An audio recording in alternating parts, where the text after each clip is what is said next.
ចង់ធ្វើបន្តទេគ្រប់គ្រាន់ណាស់ដែលខ្ញុំណាត់គ្រប់គ្នាចេញមកព្រោះចង់ឲ្យគ្រប់គ្នាត្រៀមចិត្តទុកជាមុននៅកន្លែងប្រជុំថ្ងៃនេះចៅខៃនឹងមានការសម្រេចចិត្តគេនឹងទិញភាគហ៊ុនរបស់ក្រុងមេឃដែលជាហិរញ្ញវត្ថុឈឹងហ្វុងកាន់កាប់ចង់ឲ្យ Logistics ស៊ឺតាយជាអ្នកដាក់ទុនតែម្នាក់គត់របស់ក្រុងមេឃបងហៅពីមុនគឺស្នើសុំឲ្យពួកជើងមិនដាក់ទុនហើយពួកជើងក៏បានលើកដៃព្រមគ្នាមែនហើយតែឆ្នាំក្រោយគ្មានតម្រុយសោះដាក់ទុនទៅច្រើនហើយនេះបើប្រើលុយធំទិញភាគហ៊ុនទៀតនោះបងហៅគិតមើលទៅថាកាន់តែជីកដីកប់រណ្ដៅហើយមែនហើយបងហៅនៅត្រូវដាក់ទុនប្រមាណទៀតដែរទៅហិរញ្ញវត្ថុឈឹងហ្វុងដាក់ទុនដល់ទៅ3ដង5លាន10លាននិង15លានបើទិញភាគហ៊ុនរបស់ពួកគេត្រូវមាន30លាន US ពួកលោកគួរតែដឹងច្បាស់ហើយសុងឈីវនៃហិរញ្ញវត្ថុឈឹងហ្វុងត្រូវជាស្អីជាមួយនឹងចៅខៃខ្ញុំសង្ស័យថាគេយកលុយក្រុមហ៊ុនចេញដៃឆ្វេងចូលដៃស្ដាំឲ្យគ្នាឯងអញ្ចឹងប្រជុំថ្ងៃនេះត្រូវជំទាស់ចៅខៃឲ្យដល់ទីបញ្ចប់មិនអញ្ចឹងគេនឹងគិតថាក្រុមហ៊ុនជារបស់ខ្លួនឯងយ៉ាងម៉េចក៏ដោយត្រូវតែរងាប់រឿងនេះឲ្យបានដែរតែពួកលោកដែលគិតរកវិធីដែលងាយបំផុតដែរទៀតនោះគឺនៅកន្លែងប្រជុំស្អែកពួកយើងជួយគ្នាទាត់ចៅខៃចេញទៅ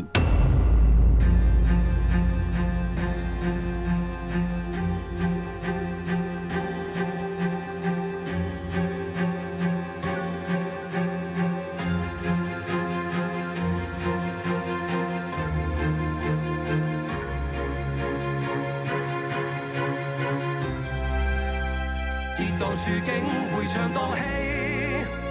江河無盡流遍大地，心住樂意昂揚那浪濤捲起，風絲血脈再沒遠離，順勢於風光永屬於你，留下去長此逃離。人情和儲備總好氣。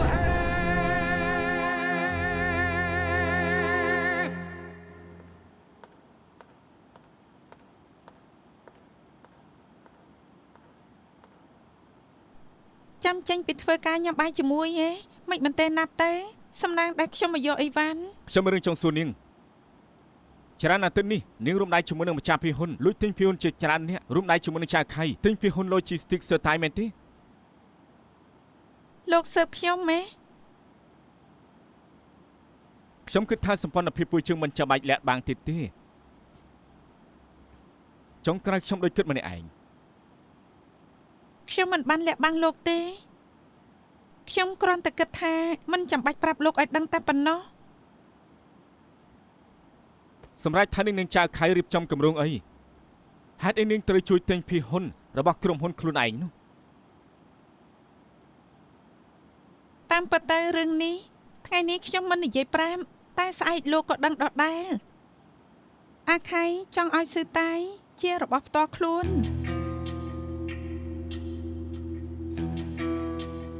គេមិនចង់ឲ្យពួកគណៈកម្មការខ្លាស្វាស្វានរារាំងការរីកចម្រើន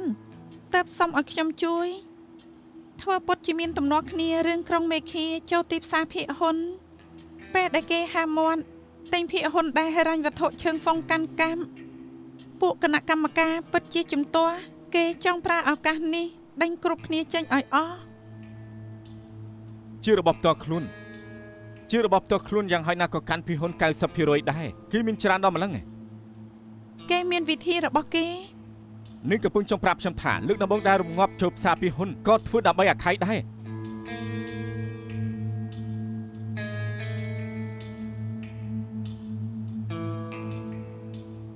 បានវាជាប្រូជិករបស់នាងនឹងគឺជាអំពីរបស់ក្រុមហ៊ុននេះនាងចង់ធ្វើអ្វីក៏បានដែរ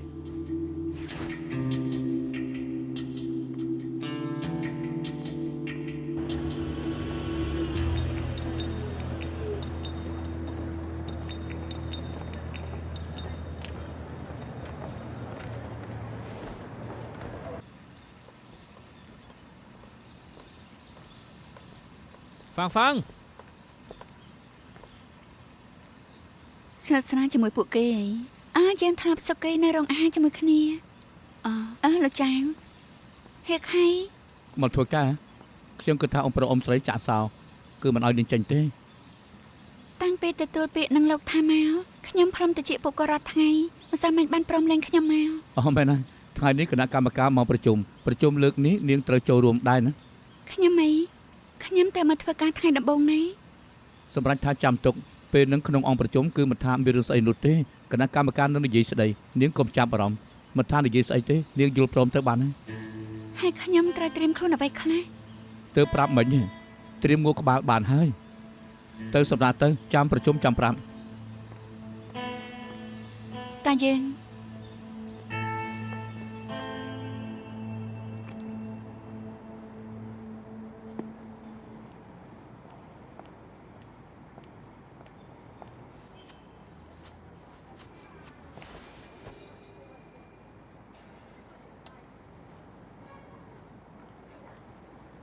អរុនសួស្ដី Morning យប់មិញខ្ញុំឆាតសម្លេងទៅមិនឆ្លើយខ្ញុំកំពុងសួរលោកណា មានការសំខាន់ទេប្រាប់ពេលនេះក៏បានដែរ ខ្ញុំចង់បកស្រាយជាមួយលោករឿងដែលខ្ញុំជួយចៅខៃឲ្យលាក់នឹងលោកខ្ញុំមិនចង់ឲ្យយើងពីរអ្នកយល់ច្រឡំលើគ្នា ការពិតនាងមិនចាំបាច់បកស្រាយទេចៅខៃជាស្វាមីនាងត្រូវតែជួយគេបើអ្នកដែលចៅខៃសុំឲ្យជួយជាខ្ញុំប្រហែលខ្ញុំទទួលពាក្យគេថ្មីបើគេលែងជួយច្បាយខ្ញុំតែខ្ញុំទុកគេជាមិត្តភក្តិ យប់មិញលោកមិនឆ្លើយខ្ញុំគេងមិនលក់ពេញមួយយំលោកមិនប្រកាន់ក៏អូខេហើយជួយផឹកបន្តិចទៅខ្ញុំត្រូវទៅខលវីដេអូជាមួយអ្នកបណ្ដាក់ទុនប្រាប់គេថាហេតុអីត្រូវពន្យាការងារ ឲ្យទៅជាមួយគ្នាបានទេ មិនបាច់ទេពួកគេមកជាមិនដឹងខ្ញុំចាញ់ទេ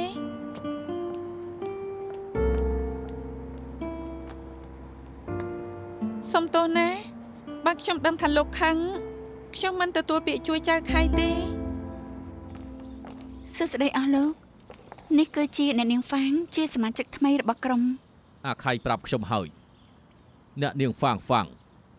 ទើបតែទទួលភាគហ៊ុនរបស់យើងទៅ 2% អាយុនៅតិចសោះគ្រប់គ្រងការងារ100ចំណុចជាអ្នកដែលប្រកែកណាស់ ហេកហៃឲ្យឱកាសខ្ញុំថ្ងៃនេះខ្ញុំមកធ្វើការថ្ងៃដំបូងនៅមិនយល់ច្រើនយ៉ាងផ្ញើខ្លួនផ្ញើប្រានផង គ្រប់គ្នាជាអ៊ំពូរបស់នាងបើមានកំណត់អីក្នុងប្រជុំនិយាយចេញមកកុំខ្លាចឲ្យសោះទៅអាខៃនៅចាំហើយ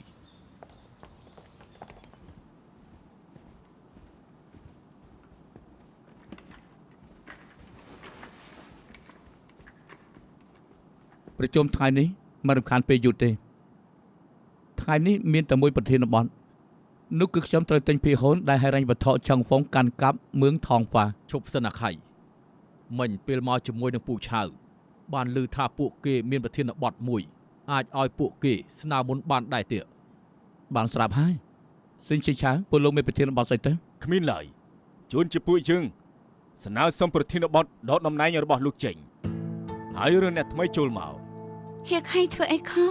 ហេតុអីបានដកគាត់ មែនហើយពួកលោកមិនពេញចិត្តអីទៅចំណេញរបស់ស៊ឺតាវកើនឡើងជារៀងរាល់ឆ្នាំគិតជាភាគរយខ្ពស់ណាស់មានក្រុមហ៊ុនតិចតួចណាស់ដែលធ្វើបានយើងគ្មានន័យថាស៊ឺតាយរកលុយអត់បាននោះទេគ្រាន់តែចៅខៃគ្មានសមិទ្ធផលការងារ Logistic ឧស្សាហកម្មដែលចិនគ្រប់គ្រងពួកយើងត្រូវការអភិវឌ្ឍតំបន់តាវ៉ាន់មិនថាអ្នកណាអង្គុយកៅអីនាយកក៏រកលុយបានដូចតែគ្នាបើលោកនិយាយថាអ្នកណាជានាយកក៏អាចរកលុយបានដែរហើយហេតុអីបានជាដេញគេចេញពីតំណែងខ្ញុំគិតថាចៅខៃជានាយកដែលមិនអន់នោះទេ បងហៅតាំងពីមកស៊ីតាយបងក៏បានឃើញដែររបាយការណ៍ហិរញ្ញវត្ថុក្រុមហ៊ុនយើងលោកគូតបានមើលដឹងមួយឆ្នាំយើងខាត់លុយទៅទីអស់ប៉ុន្មានដូចជាទិញជន់ហោះដូរប្រេនឆាយជាហាងទំនិញហើយនៅពេលនេះគឺរឿងត្រូនថែមទៀតមិនតែប៉ុណ្្នឹងឡើយនាយករបស់ពួកយើងនៅអះអាងមិនដល់កម្មករមិនដេញកម្មករចេញអីម្នាក់ ហើយពួកយើងគ្រប់គ្នារកស៊ីជាមួយគេច្រើនឆ្នាំពួកយើងបារម្ភណាស់បាននៅចាយលុយខ្ជះខ្ជាយទៀតនោះមានតែចំណាយមិនដែលឃើញចំណេញមកវិញនោះទេមានតែខាត់លុយអត់អំពើនោះទេណាដូច្នេះគួរតែដល់នយោជចេញទៅបាន ខ្ញុំមិនមែនមិនយល់ស្របដែលលោកនិយាយនោះទេតែវាមិនដល់ថ្នាក់ធ្ងន់ធ្ងរបែបនឹងឡើយដកចៅខៃតែម្ដងអាខៃអញ្ចេះទៅសាកបកស្រាយមើលទៅឬមួយក៏លើកលែងការទិញហ៊ុនរបស់ក្រុងមេឃសិនទៅល្អដែរទៀត លោកពូមុនចូលប្រជុំខ្ញុំបានសម្រេចរួចទៅហើយខ្ញុំមិនព្រមថយនោះទេសម្រេចថាដរាបណាចៅខៃនៅអង្គុយលើកៅអីនាយកនោះចំនួនយន្តហោះរបស់ពួកយើងគឺមានតែថែមឡើងប្រូជិចទិញក្រុមមេឃាក៏មិនឈប់ស្ងៀមដែរ អាខៃពូមិនរៀបរៀងការធ្វើជំនួញរបស់ឯងនោះទេតែដែលគណៈកម្មការនិយាយមកក៏មិនខុសបើនៅតែអះអាងបន្តទៀតពូចង់ជួយក៏មិនដឹងថាជួយឯងបានយ៉ាងម៉េចនោះដែរ បើអាខៃនិយាយថាមិនកើប្រែកំណត់អញ្ចឹងកុំឲ្យខាតពេលអីលើកដៃសម្រេចទៅមាននរណាយល់ស្របនឹងការដកនយោជចេញទេ ខ្ញុំក៏មានប្រធានបទដែរខ្ញុំសូមផ្អាកប្រធានបទនេះសិនបានទេនេះកំពុងនិយាយពីរឿងដកនយោមកឲ្យយើងប្រមាណអ្នកសម្រាប់ចិត្តមិននឹងបានមិនបាច់សួរពួកអ្នកកាន់ភាគហ៊ុនផ្សេងទេ ហ្វាងការដកនយោឲ្យតែគណៈកម្មការលើពាក់កណ្ដាលយល់ស្របខ្ញុំក៏យល់ស្របដល់ខ្លួនដែរ អ្នកនាងហ្វាំងគណៈកម្មការមានច្បាប់វិន័យពួកយើងគ្រប់គ្នាត្រូវធ្វើតាមអ្វីដែលនាងបានធ្វើគឺលើកដៃយល់ស្របឬក៏លើកដៃជំទាស់តែប៉ុណ្ណោះ ខ្ញុំយល់ស្របដោយលពូនិយាយហើយការគោរពផ្ដល់កិត្តិយសរបស់អ្នកគ្រប់គ្នាចំទាស់ការដកនយោយល់ស្របឲ្យចៅខៃធ្វើការបន្តទៀតយើងលើកដៃឡើង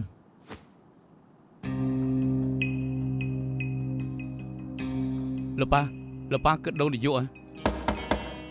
មិនថានរណាក៏ហាមជំរុញគណៈកម្មការគ្រប់រូបគួរតែមានការគិតនិងការសម្រេចចិត្តរបស់ខ្លួនឯងប៉ាអង្គុយចុះសិនទៅ អាខៃកុំខឹងពូអីពូអង្គុយនៅក្នុងបន្ទប់ប្រជុំនេះគឺត្រូវគិតដល់ផលប្រយោជន៍របស់អ្នកកាន់ភាគហ៊ុនជាសំខាន់ ខ្ញុំយល់ហើយលពូ គ្រប់គ្នាបានឃើញហើយមានតែអ្នកនាងហ្វាំងម្នាក់គត់ដែលយល់ស្របឲ្យចៅខៃនៅបន្តទៀតស្មើនឹងថា7សម្លេងទល់នឹង1សម្លេង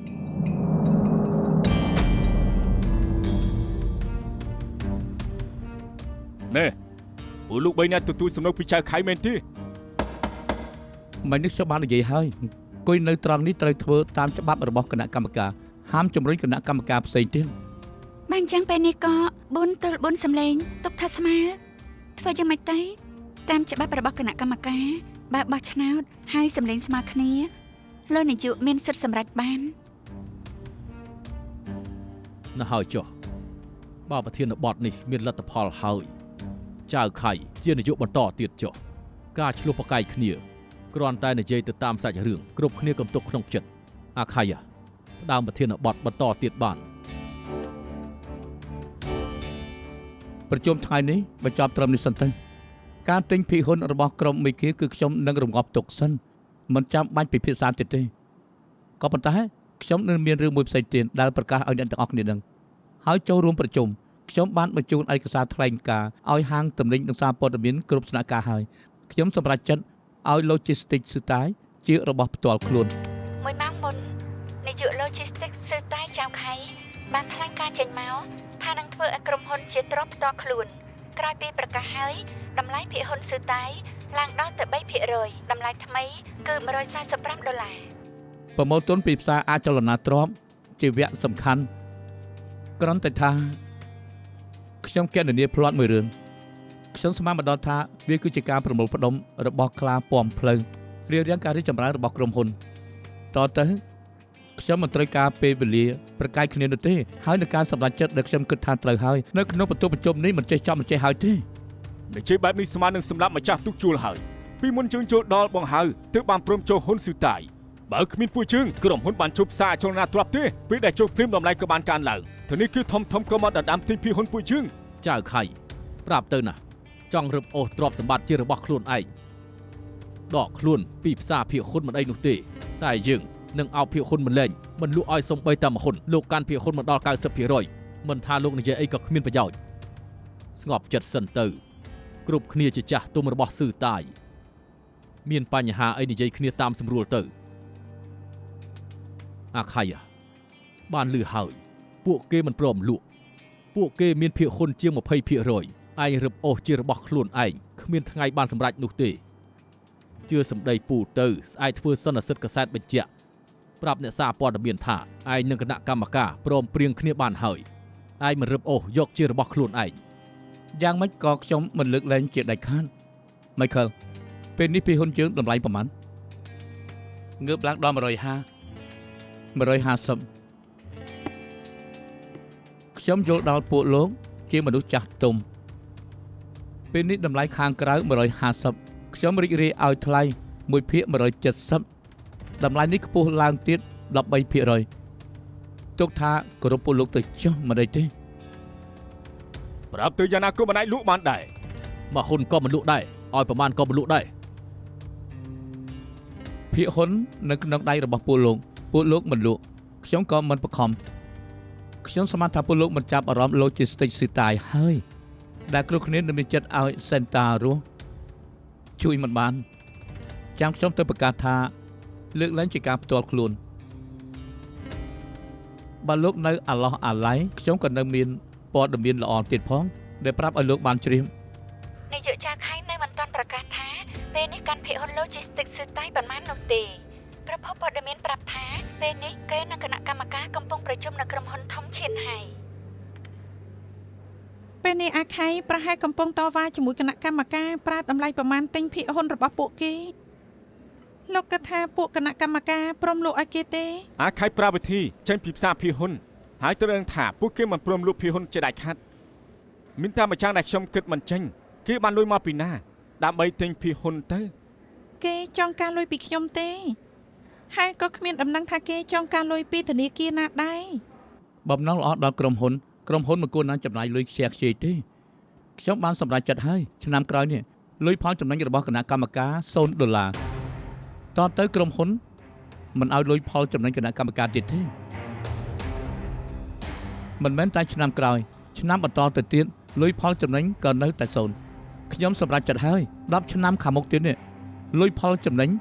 $0ទាំងអស់ លោកជានាយកហើយយ៉ាងម៉េចមានសិទ្ធិសម្រេចអីគណៈកម្មការបានលុយផលចំណេញប៉ុន្មានមិនថិតលើលោកឡើយគឺថិតលើសមាជិកលុយផលចំណេញនោះ មែនទេខ្ញុំវិញរំភ្លេចប្រាប់ទៅអាទិត្យមុននេះខ្ញុំបានដាត់ញ៉ាំបាយជាមួយសមាជិកទាំង13នាក់ខ្ញុំស្នើគំនិតដល់ការយល់ឃើញរបស់ពួកគេមិននឹកស្មានថាសមាជិកទាំង13នាក់យល់ឃើញដូចគ្នា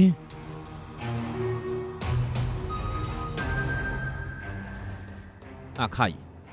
កុំតាន់អាសរុបថាអ្នកណាខុសអ្នកណាត្រូវឯងមិនគួរគៀបបង្ខំពួកគេដល់ថ្នាក់នេះនោះទេ លោកពូខ្ញុំឲ្យជម្រើសពួកគេហើយពេលគិត1ម៉ោងក្រោយពីនេះខ្ញុំចាំនៅអូហ្វីសអ្នកណាចង់លក់ភាគហ៊ុនទៅរកខ្ញុំចុះអ្នកណាមិនលក់ទេបើអញ្ចឹងគឺអោបយកភាគហ៊ុនចូលក្តាមបញ្ឈូសទៅខ្ញុំមិនថាស្អីនោះទេសម្រាប់ថាដរាបណាចៅខៃនៅអង្គុយលើកៅអីនយោបាយនេះពួកគេកុំយល់សពឲ្យសោះថាបានចំណាយពីស៊ឺតាយមួយកាក់ពិសេសនោះ លោកសន្និដ្ឋានចេញឲ្យមែនទេ បើចៅខៃគ្មានលុយសុទ្ធគ្រប់គ្រាន់ក៏បញ្ជាក់ថាទិញភាគហ៊ុនគណៈកម្មការមិនបានដែរប្រហែលខ្ញុំស្មានមិនខុសទេគេប្រហែលលើកលែងមនុស្សម្នាក់ស៊ីងវិនហៅ Logistics ស៊ឺតាយជាកងានដែលពងមាសឃើញច្បាស់ថាគេដេញពួកយើងរឹបអូសយកកងានតែម្នាក់ឯងពួកយើងកំចាញ់កលគេអសោះ មិនមែនទេបងចៅអាមស៊ីនេះដល់ថ្នាក់រឹបអូសយកជាផ្ទាល់ខ្លួនវាឈួតហើយខ្ញុំលក់ឲ្យគេវាល្អជាងខ្ញុំលេងជាមួយគេយើងទៅមុនហើយណា មិនហើយ ទៅហើយ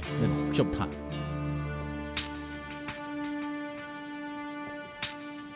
ណែជប់សិនបើពួកលោកលក់ពិតមែនលក់ឲ្យខ្ញុំទៅ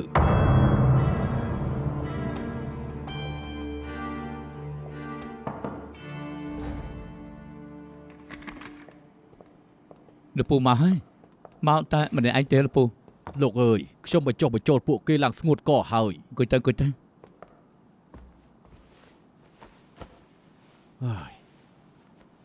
ខ្ញុំប្រាប់ពួកគេថាដែលឯងធ្វើបែបនេះព្រោះបំណងល្អរបស់ក្រុមហ៊ុន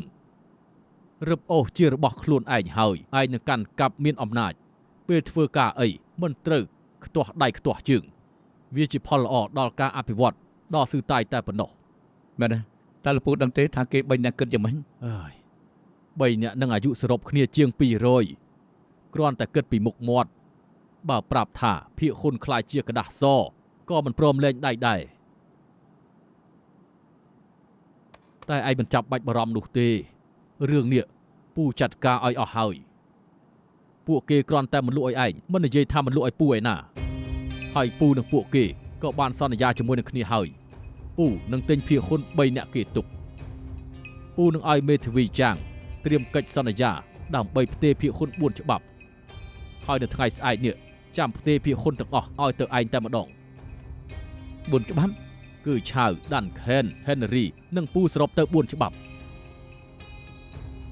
ការពិតតាំងពីដើមដល់ចប់ខ្ញុំមិនដែលគិតថាទិញភាគហ៊ុនរបស់លោកពូនោះទេស៊ឺតាយចេញពីទីផ្សារភាគហ៊ុនហើយខ្សែផ្លូវនេះខ្ញុំគិតថាចង់ឲ្យលោកពូដើរជាមួយខ្ញុំបានគ្នា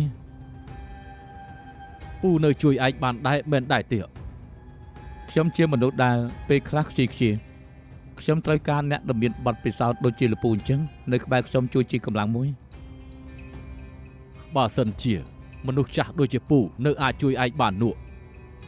ពូរីករាយនៅបន្តចុះក្រោយពីចៅខៃប្រកាសជាទ្រព្យសម្បត្តិផ្ទាល់ខ្លួនឲ្យ4ខែនៅទីបំផុតក៏ដល់គោលដៅទិញភាគហ៊ុន 90% របស់ស៊ឺតាយបានច្បាប់ជារបស់ក្រុមហ៊ុនការទិញក្រុមហ៊ុនរួមទុនហើយទិញភាគហ៊ុនមកវិញអាចប្រើប្រព័ន្ធបង្ខំទិញបានទិញភាគហ៊ុនពីទីផ្សារមកវិញបានហើយចុះទិដ្ឋាការថ្ងៃទី1ខែ12ឆ្នាំ2019 Logistics ស៊ឺតាយបញ្ចប់ការទិញលក់លើទីផ្សារភាគហ៊ុនដល់ខ្លួនចេញពីទីផ្សារភាគហ៊ុនហុងកុងលោកចៅពីមុនលោកបដូរក្រុមហ៊ុនជាទ្រព្យសម្បត្តិផ្ទាល់ខ្លួនតាមពិតមានច្រើនចំនួនត្រូវការឱកាសចូលទីផ្សារភាគហ៊ុនដើម្បីចូលហ៊ុនហេតុអីបានជាលោករើសយកផ្លូវនេះដើរទៅវិញ តាមពិតទៅគោលដៅដែលចំនួនចូលទីផ្សារភាគហ៊ុនគឺនៅតែមួយនោះទេត្រូវការក្រុមមនុស្សដែលតាំងចិត្តមកជួយអភិវឌ្ឍក្រុមហ៊ុនតាមដែលរួមចិត្តរួមកម្លាំងទាល់តែរីកធំឡើងក៏ប៉ុន្តែអ្នកបដិទុនបច្ចុប្បន្ននេះប្រែប្រួលអស់ទៅហើយពួកគេទិញតលេខកូដអ្វីដែលពួកគេត្រូវការគឺផលតបស្នងខ្លាំងបំផុតហើយពេលខ្លីបំផុតផ្ដោតសំខាន់ទៅលើផលចំណេញដែលឃើញផ្ទាល់នឹងភ្នែកនិយាយត្រង់ទៅខ្ញុំមិនចង់ឲ្យលោកជឿស្ទើរស៊ឺតាយរៀបរៀងការអភិវឌ្ឍនោះទេហើយទស្សនវិស័យមនុស្សចង្អៀតចង្អល់ជាទ្រព្យសម្បត្តិផ្ទាល់ខ្លួនជួយឲ្យយើងព្យាបាលឈាមកកនៅក្នុងរបួសបើកាន់តែព្យាបាលគឺកាន់តែរៀលដាលកាន់តែធំ បញ្ជាក់ថាលោកចៅជឿជាក់ថាស៊ឺតាយចេញពីផ្សារភាគហ៊ុនហើយនឹងអភិវឌ្ឍបានយ៉ាងរលូនមែនដែរទេ ប្រកបណាស់ លោកស៊ីហិរញ្ញវត្ថុឈឹងហ្វុងមានតួនាទីជួយជំនួយចូលផ្សារភាគហ៊ុនលោកគិតយ៉ាងម៉េចពីក្រុមហ៊ុនចាស់ចេញពីទីផ្សារភាគហ៊ុន ខ្ញុំប្រាប់បានត្រឹមថាបើខ្ញុំជាបុគ្គលិករបស់ស៊ឺតាយខ្ញុំមិនចូលអហ្វៀររបស់លោកចៅហើយជំទាស់ការសម្រេចចិត្តនេះទេអ្នកជំនួយម្នាក់ចូលសមរភូមិហើយនោះមិនសមនឹងដល់ខ្លួនហើយបើនៅសុកម្ចាស់ជំនួយមួយខ្លាចទៅជាមនុស្សចិត្តកំសាកខ្ញុំបារម្ភពីអនាគតរបស់ក្រុមហ៊ុននេះណាស់ មែនហើយលោកសឿខ្ញុំក៏ចង់ស្ដាប់ការយល់ឃើញនេះដែរ មិនលោកចៅបាននិយាយថានឹងពង្រីកក្រុមហ៊ុនឲ្យធំរឹងមាំមានវិធីដែលលឿនបំផុតគឺគេជាអ្នកគ្រប់គ្រងអំណាចរបស់ក្រុមហ៊ុននៅចំណុចឈររបស់គេខ្ញុំគិតថាគេនិយាយបានល្អណាស់បើសិនជាលោកសួរខ្ញុំផ្ទាល់ខ្លួននោះខ្ញុំគិតថាចេះប្រើលុយទុនទើបពូកែបំផុតបើអ្នកណាធ្វើខ្លួនដូចជាលោកចៅជួបឧបសគ្គទូចតាចហើយក៏ដល់ខ្លួនខ្ញុំគិតថាតាំងពីមានហុងកុងនេះមកជាគ្មានបញ្ហាក្នុងសង្គមជំនួយទេ ចៅខៃអត់មកទីនេះមិនអីទេសូម្បីតែលោកស៊ឺក៏មិនទំនេរមែនទេខ្ញុំប្រាប់ឈឹងលូហើយថាថ្ងៃនេះមានរឿងត្រូវសម្រេចចិត្តអេម៉ាលើកឡើងពីជុំសិនសួរថាចៅខៃទំនេរពេលណា អ្នកនាងសុងហេខៃប្រាប់ថាឲ្យខ្ញុំអ្នកសម្រាប់ចិត្តការងារក្រុមមេឃាបានប្រជុំលើកនេះមិនចាំបាច់បញ្ជាពេលទេដឹង អ្នកនាងហ្វាងខ្ញុំដឹងថានាងជាគណៈកម្មការស៊ឺតាយតែនាងចូលក្នុងជាន់គ្រប់គ្រងយូរប៉ុណ្ណាហើយគិតថាខ្លួនឯងមានទម្ងន់ធ្ងន់ប៉ុណ្ណានាងជាតំណាងលោកចៅឬលោកស៊ីងបានណា មុនប្រជុំហេខៃបានប្រាប់ខ្ញុំថ្ងៃនេះអ្នកនាងហ្វាងជាតំណាងគាត់គ្រប់ការសម្រេចចិត្តរបស់អ្នកនាងហ្វាងនៅថ្ងៃនេះជាការសម្រេចចិត្តរបស់គាត់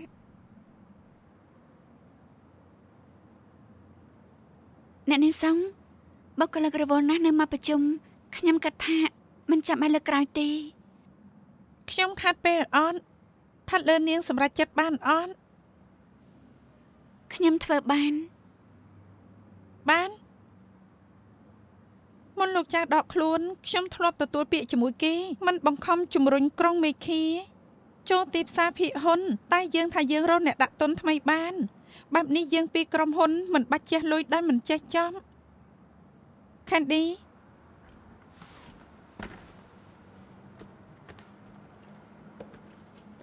សាកមើលសំណុំរឿងទៅមើលខ្ញុំតាក់ទងអ្នកដាក់ទុន3នាក់ម្នាក់ដំបូងជាឈ្មោះឯកជនដែលពាក់ព័ន្ធនឹងអាហារនៅចិនអ្នកទី2ជាក្រុមហ៊ុនបណ្ដាញអ៊ីនធឺណិតនៅហុងកុងអ្នកទី3ជាលុយទុនផ្ទាល់ខ្លួនរបស់សិង្ហបុរីពួកគេគ្រប់គ្នាចាប់អារម្មណ៍ពីការវិច័យដ្រូនការដែលស្រាវជ្រាវដ្រូនមកដល់វគ្គចុងក្រោយហើយនៅចាំបាច់ត្រូវរកអ្នកបណ្ដាក់ទុនថ្មីដែរ អ្នកនាងហ្វាងលុយទុនគ្រប់គ្រងមេឃាសល់មិនច្រើនទេខ្ញុំគិតថាមួយខែទៀតត្រូវដាក់លុយចូលទៀនតាមដែលខ្ញុំវិភាគលោកចៅអស់លុយច្រើននឹងការរឹបអូសយកក្រុមហ៊ុនវិញសង្ឃឹមថានាងមិនចង់ឲ្យគេខ្វេះលុយដុំចុងក្រោយចេញមកទេដឹង Logistics សឺតៃនៅមានលុយដាក់ទុនឬអត់ខ្ញុំគិតថាមិនបាច់ឲ្យអ្នកនាងសងមកបារម្ភជំនួសទេ អ្នកនាងហ្វាងខ្ញុំថានាងគួរតែរកលោកស៊ីងឬមួយលោកចៅពិភាក្សាបន្តិចរឿងនេះមិនងាយដូចការគិតទេមិនចាំបាច់ទេខ្ញុំគិតថាមិនចាំបាច់សួរយោបល់ពីអ្នកណាខ្ញុំអង្គុយនៅត្រង់នេះខ្ញុំជាតំណាងរបស់សឺតៃសម្រាប់ថាខ្ញុំមិនយល់ស្របពួកលោកក៏កាន់ភិហ៊ុនរបស់ក្រុងមេឃាពួកលោកសាកបញ្ចេញការយកឃើញទៅ ខ្ញុំមិនសូវដឹងរឿងពួកអស់នេះទេតែខ្ញុំគិតថាស្មើការគិតតិចតួចនិងបន្ថយការទំនាស់បាន មកដល់ពេលចុងក្រោយហើយទោះជាត្រូវថែមលុយទុនទៀតវាក៏មិនមែនលុយដែលច្រើនដែរអ្នកនាងសំពួកយើងមិនយល់ស្របអ្នកនាងសាកទៅពិភាក្សាជាមួយអ្នកបណ្ដាក់ទុនសាជាថ្មីទៅ ហ្វាងខ្ញុំហៅបែបនេះបានមែនទេ ចាតាមសប្បាយ នាងដឹងថាខ្ញុំនិងលោកចៅត្រូវជាអ្វីនឹងគ្នាខ្ញុំមិនបំផ្លាញគេទុកចិត្តខ្ញុំរើសមួយក្នុង3ខ្ញុំគិតលុយផ្ទាល់ខ្លួនរបស់សិង្ហបុរីទុកចិត្តបាន អ្នកនាងសំចម្លើយរបស់ខ្ញុំច្បាស់លាស់ហើយ Logistics សឺតៃមិនអនុញ្ញាតឲ្យមានអ្នកដាក់ទុនទី3ទេខ្ញុំគិតថាថ្ងៃនេះមកជាមិនបាច់ប្រជុំទៀតទេពួកយើងទៅវិញហើយ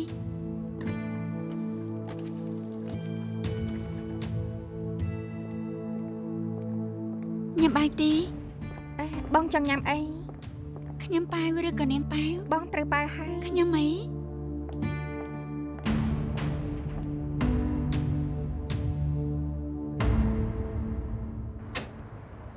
យ៉ាងម៉េចមិនទាន់ទៅវិញទេ ខ្ញុំមានចេតនាចាំលោកខ្ញុំចង់សុំទូមួយម៉ាត់មិននេះខ្ញុំគ្មានចេតនារុញច្រានលោកទេ លោកគិតថាខ្ញុំប្រកាន់មិនទេតាមពិតទៅខ្ញុំក៏ធ្លាប់គិតពេលដែលខ្ញុំប្រកាសដកខ្លួនបើលោកនៅសឺតៃលោកគឺនឹងនិយាយជាមួយខ្ញុំថាយ៉ាងម៉េចហើយក៏ស្មានម្ដងថាខ្ញុំស្មានត្រូវលោករៀបរៀងខ្ញុំរឹបអូសយកទ្រព្យសម្បត្តិវិញសម្ដីរបស់លោកដូចដែលបានសម្ភាស ខ្ញុំមានរឿងចង់និយាយជាមួយលោកទៀតនៅមុខកាមេរ៉ាមិនងាយស្រួលទេ ស្អីទៅ លោកឧទាហរណ៍ចុះសភាពរបស់ Logistics សឺតៃនៅពេលនេះគឺដូចជាទីជាតិហៃសូដែលតាំងកជាមួយឪពុកម្ដាយរត់ចេញពីត្រកូលរត់ទៅបើកខ្លួនឯងតែបើអ្នកមើលធ្លុះដឹងថាទីជាតិហៃសូសល់លុយក្នុងហាប៉ៅមិនច្រើនទេលោកថាអ្នកដែលគ្រឹះគេចេញមកជន់កគេដែរទេ នៃរបស់លោកមានក្រុមហ៊ុនផ្សេងទៀតគេប៉ងចាត់ការសឺតៃមែនទេ និយាយត្រូវគឺកិច្ចតន់ភ្លើងឆេះសាច់ជ្រូក Logistics នៅចិនមានតែអ្នកសម្លក់មើលពេលដែលស៊ីតាយបានសាច់ជ្រូកមកដល់មកស៊ីមកពីមានសក្តានុពលពេលនេះគឺប្រែប្រួលមានគូប្រជែងរបស់លោកអភិវឌ្ឍរហូតពួកគេមកជាធ្វើជាគ្រូប្រាមជ្ឈបាយដើម្បីដណ្ដើមសាច់ជ្រូកពីលោកជាជាមិនខានទេ ខ្ញុំគិតយូរហើយតែក៏សូមអរគុណដែរណា ខ្ញុំគ្រាន់តែនិយាយការពិត មែនទេថាទៅលោកសាយគប់ជាមួយនឹងអាជីវហើយមែនទេ ខ្ញុំចង់ដឹងថាគេនឹងខ្ញុំជាអ្វីនឹងគ្នាចំពោះគេខ្ញុំប្រហែលជាមិត្តរួមការងារទេ ខ្ញុំនិងគេធ្លាប់រៀបការជាមួយគ្នាយើងលែងលះគ្នាព្រោះរៀងខ្លួនដឹងច្បាស់ថាយើងមិនមែនជាមនុស្សដែលយើងត្រូវការនោះទេប៉ុន្តែខ្ញុំមានអារម្មណ៍ថាលោកសមជាមួយនឹងគេជាងខ្ញុំ ខ្ញុំមានអារម្មណ៍ថាគេដូចជាមានអ្វីម្យ៉ាងកោស្ទះក្នុងចិត្តលោកយល់ដែរអត់ លោកក៏ទៅគិតច្រើនពេកហើយ ខ្ញុំជាមនុស្សចូលចិត្តគិតច្រើន នាងទៅយកឡានខ្ញុំចាំត្រង់នេះ ចាអូខេ ណាត់ញ៉ាំបាយជាមួយអេម៉ាមែនទេ អ ខ្ញុំចាំគេបើកឡានមក មិញពេលប្រជុំខ្ញុំស្នើឲ្យអ្នកបណ្ដាក់ទុនទី3ចូលមកខ្ញុំចង់ឲ្យនាងទៅពិភាក្សាជាមួយចៅខៃគេប្រហែលមិនគិតដូចនាងក៏ថាបានក ុំបារម្ភអីដែលជានិយាយគ្នានៅបន្ទប់ប្រជុំខ្ញុំទៅរាយការណ៍ប្រាប់ហេខៃមិនខានប៉ុន្តែខ្ញុំគិតថាហេខៃយល់ស្របតាមខ្ញុំ មិនអីទេនាងទៅតែមកជួយគ្រប់គ្រងមិនយល់ក៏មិនចម្លែងរឿងនេះខ្ញុំនឹងនិយាយជាមួយចៅខៃផ្ទាល់ ខ្ញុំទៅហើយ ហ្វាំងនាងមិនសូវមានបទពិសោធន៍ធ្វើការក្នុងអូហ្វីសខ្ញុំណែនាំចុះនាងជាគណៈកម្មការនៅ Logistics ស៊ឺតៃបើហៅចៅខៃគួរតែហៅថាលោកចៅឬមួយលោកនាយកសម្ដីងាយវាធ្វើឲ្យអ្នកក្រៅយល់ច្រឡំពីសម្ព័ន្ធភាពពួកនាង មានតែស្អីខ្ញុំហៅមកយូរហើយខ្ញុំខ្លាចហេខៃមិនទម្លាប់នៅនាងសងខ្ញុំតមុនហើយ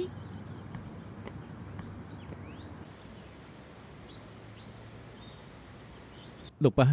ខ្ញុំដឹងដំណឹងមកថាស៊ឺតាយចេញពីផ្សារភាគហ៊ុនហើយ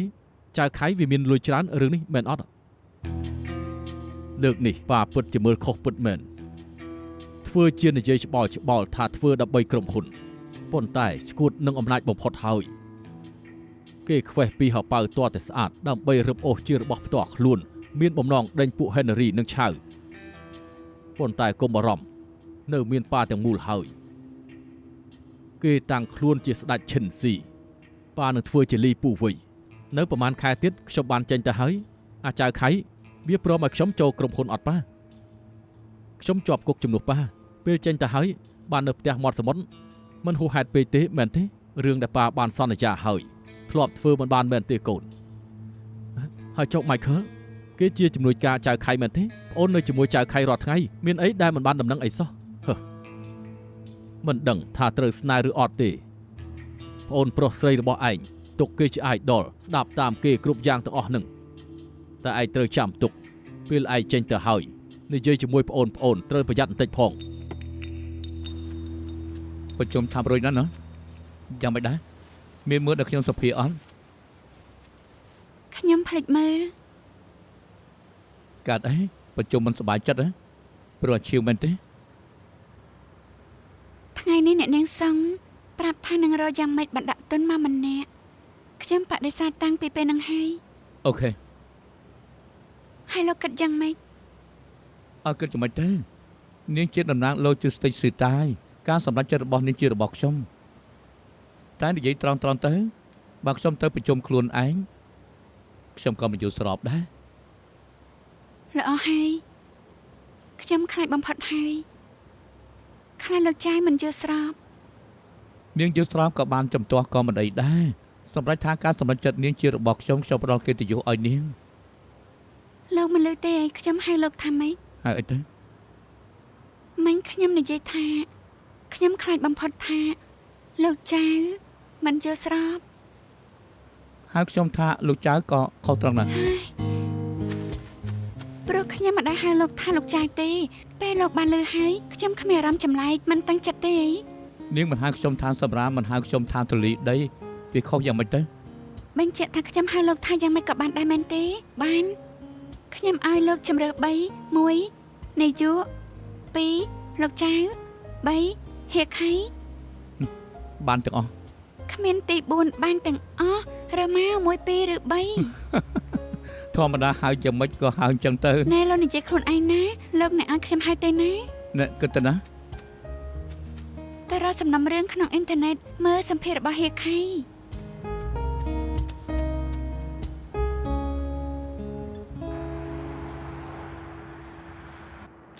នេះជាលិខិតពេទ្យដែលនាងសុងវះកាត់នៅមន្ទីរពេទ្យមីនស៊ីនកាលពីអាទិត្យមុនក្នុងនេះកត់ត្រាច្បាស់លាស់ថាវះកាត់ពន្លូតកូនអាយុគាត់គឺ8អាទិត្យ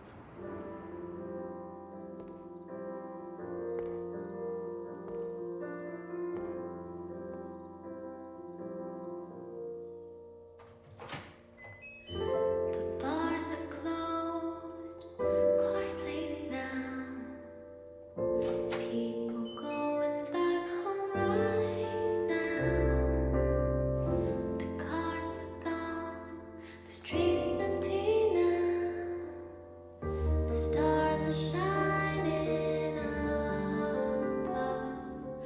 Whispers of love twinkling in our beating hearts. Never apart. មកវិញហើយឯងមិនមិនដាស់ខ្ញុំ ឃើញនាងដេកស្ដុងអញ្ចឹងខ្ញុំមិនចង់ដាស់មិនចាំបាច់បារម្ភទេខ្ញុំនឹងស្ដាប់ភ្លេងកំដរនាង Our love harmony, the song will become our life's greatest memory.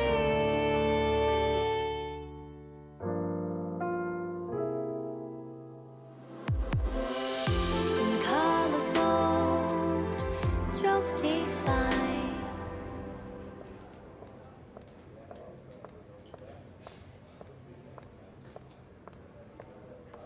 ខ្ញុំកំងទុកឲ្យនៅក្តៅទេ ចិត្តល្អណាស់យ៉ាងម៉េចនិយាយរឿងអ្នកបដាក់ទុនទី3ដែរ មានអ្នកបណ្ដាក់ទុន3អ្នកចាប់អារម្មណ៍សុំទៅលោករើសយកមួយគេនឹងបណ្ដាក់ទុនបន្តឲ្យក្រុមមេឃីនេះជាឯកសារអ្នកបណ្ដាក់ទុននោះខ្ញុំវិភាគបឋមឲ្យរួចហើយនិយាយពីសក្តានុពលលុយទុនផ្ទាល់ខ្លួនរបស់សង្កពូស័កសមបំផុតតែបាននិយាយផ្នែក technology នោះ ម្សិលមិញហ្វាងឆ្លើយនៅនាងហើយតា លោកគិតថាស្រីនេះអាចជាតំណាងលោកនឹងសឺតាយបានទេ នាងគិតថាហ្វាងគ្រាន់តែជាបុគ្គលិកតូចតាចរបស់ស៊ឺតាយតែនាងមិនដឹងទេមែនទេថាគេជាភិហ៊ុនរបស់ពួកយើងគេកាន់ភិហ៊ុន 2% របស់ស៊ឺតាយដូច្នេះសម្ដីរបស់គេជាតំណាងរបស់ស៊ឺតាយបានខ្ញុំមិនយល់ទេហេតុអីបានជានាងសង្ស័យលើគេ ខ្ញុំសង្ស័យទាំងសមត្ថភាពនិងបទពិសោធន៍ក្មេងនេះមិនទាន់30ផងសាកលវិទ្យាល័យមិនបានរៀនមុនជាអ្នកកាន់ភិហ៊ុនគ្រាន់តែធ្លាប់ជា brand ឆាយនៅក្រុងតូចតាចខ្ញុំមិនដឹងថាគេប្រើវិធីអីបានស៊ីងវិនហាងព្រមឲ្យភិហ៊ុនគេតែខ្ញុំមិនចង់ឲ្យសម្ដីរបស់ក្មេងស្រីម្នាក់ធ្វើឲ្យពីក្រុមហ៊ុនយើងផ្លត់ឱកាសដែលល្អទេ ចាំបានទេខ្ញុំធ្លាប់ប្រាប់នាងថ្ងៃនេះគេជាអ្នកជំនួយដែលគ្មាននរណាមិនស្គាល់ខ្ញុំមិននិយាយលេខទេខ្ញុំដឹងស្រាប់ហើយថាម្សិលមិញគេជំទាស់តែគេមិនប៉ងលឿននាងទេគេមិនមែនធ្វើអីតាមទឹកចិត្តនោះទេគេក៏ដឹងច្បាស់ថាបើទាញអ្នកបដាក់ទុនម្នាក់ចូលមកស្មើនឹងជីករណ្ដៅថែមមួយទៀតព្រោះអាចធ្វើខុសបានគ្រប់ពេលវេលាធ្លាក់ចូលរណ្ដៅខ្ញុំចង់និយាយថាបើសិនជាអ្នកទៅប្រជុំពីម្សិលមិញគឺជាមិត្តនោះចម្លើយរបស់ខ្ញុំដូចជាហ្វាងអញ្ចឹង No ខ្ញុំមិនយល់ទេហេតុអីលោកគិតថាស្រីនេះដឹងចិត្តលោកដល់ថ្នាក់ណាលោកស្គាល់គេយូរប៉ុណ្ណាយូរជាងខ្ញុំហ៎ខ្ញុំកេងជាមួយលោកច្រើនឆ្នាំនិងមិនដឹងថាក្នុងចិត្តលោកគិតអី នឹងជាមូលហេតុដែលយើងត្រូវលែងគ្នា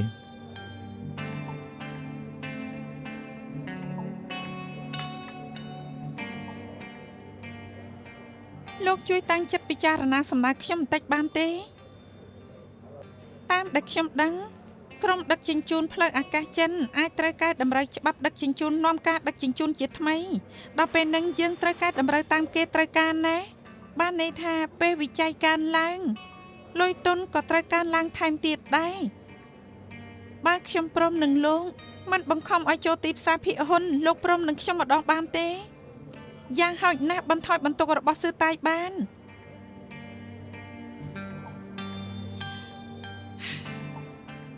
ខ្ញុំប្រហែលមិនដឹងថាលោកកំពុងគិតអីដោយដែលហ្វាងដឹងតែខ្ញុំដឹងថាត្រូវធ្វើយ៉ាងម៉េចទើបជួយលោកបាន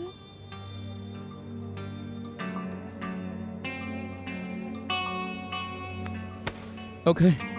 ខ្ញុំមិនចំទាស់រឿងអ្នកបដាក់ទុនទី3សេចទេតែពួកគេគឺហាមពាក់ព័ន្ធនឹងការសម្រេចចិត្តនេះ ពួកគេដាក់លុយមិនតែគិតមិនឲ្យគេនិយាយមួយម៉ាត់ទេហ៎វាយុត្តិធម៌ មិនយុត្តិធម៌ពួកគេមិនអូខេក៏មិនអីដែរគឺខ្ញុំមិនខ្វល់ បានខ្ញុំនឹងនិយាយជាមួយពួកគេតែបើម្នាក់ក្នុងពួកគេព្រមងក់ក្បាលឲ្យសង្ឃឹមថាលោកមិនលេបសម្ដីទេមិនរំខានលោកលើកទូរស័ព្ទទេតែមុនឲ្យបានការឲ្យចាំប្រាំ នេះកាយបកខាយក្រសួងពាណិជ្ជកម្មកាត់តំណែងខ្លះសេរបស់យើងមានសិទ្ធិអីកាត់តំណែងយើង អាខៃគឺពូកុងត្រូលឆាងសាពិនិត្យឃើញថ្នាំคล้ายចូលមកចំនួនច្រើនណាស់ធ្វើឲ្យពីអាទិត្យនេះដូចជាតឹងរឹងក្នុងការពិនិត្យរឿងថ្នាំ ហើយកាត់តំណែងទុកយូរប៉ុណ្ណាទៅ លើកនេះប្រហែលជាកាក់ទុកយូរហើយ ខាងនេះតាក់ទងកុងត្រូលនៅខាងនោះហើយឬគេប្រាប់ថាទំនិញដែលមានផ្នែកពាក់ព័ន្ធនឹងថ្នាំកាក់ទុក3ថ្ងៃមុនទើបលែងឲ្យឆ្លង លោកពូគិតថាយើងត្រូវធ្វើយ៉ាងម៉េចទៅ ឯងកុំបារម្ភអីពូនឹងឲ្យមិត្តភ័ក្តិពូម្នាក់ទៀតគេនឹងជួយយើង ផ្ញើផងខ្ញុំនឹងប្រញាប់ទៅវិញ អើយ លោកសេងហេខៃថាយ៉ាងម៉េចដែរ ពេលនេះគេនៅហុងកុងកំពុងតែមកវិញ លោកប៉ាពេលនេះយើងធ្វើយ៉ាងម៉េចទៅ ស្ងប់ចិត្តសិនទៅយើងគួរទៅដោះស្រាយបញ្ហានេះឲ្យបានមុនអាខ័យមកដល់ លោកសេងថាឲ្យមិត្តភក្តិជួយលោកស្គាល់មន្ត្រីឆាងសាយ អត់ស្គាល់ទេ លោកប៉ាមានមិត្តនៅឯឆាងសាមែនទេ គ្មានទេមិនដែលឮទេថាផែនដីធំប៉ុណ្ណាពេលតាក់ទងឆ្លងកាត់6នាក់យើងនឹងជួបអ្នកដែលត្រូវការអាឡូលោកឈិនអូស៊ីងវិនហៅ សុំទោសផងលោកស៊ឹងប្រធានទាំង3នាក់កំពុងរវល់ទើបត្រូវឲ្យលោកមកជួបពួកគាត់ខ្លួនឯង មិនអីទេពួកគេ3នាក់ចង់ជួបឯងជួបទីនឹងទៅ ទៅរត់ទៅរត់ទៅរត់ទៅរត់រត់រត់រត់រត់ទៅរត់រត់រត់រត់រត់លឿនរត់លឿនទៅរត់រត់រត់ទៀត ប្រធានទាំង3កំពុងតែធ្វើរឿងដែលសំខាន់ជាងពិតមែន រត់រត់ លោកលីងលោកចៅលោកលីលោកស៊ឺមកហើយ លោកស៊ឺបើសិនជាមកលឿនជាងនេះខ្ញុំមិនអស់លុយជាង200,000នោះទេ នេះដល់ហើយមែនទេខ្ញុំប្រញាប់ទៅ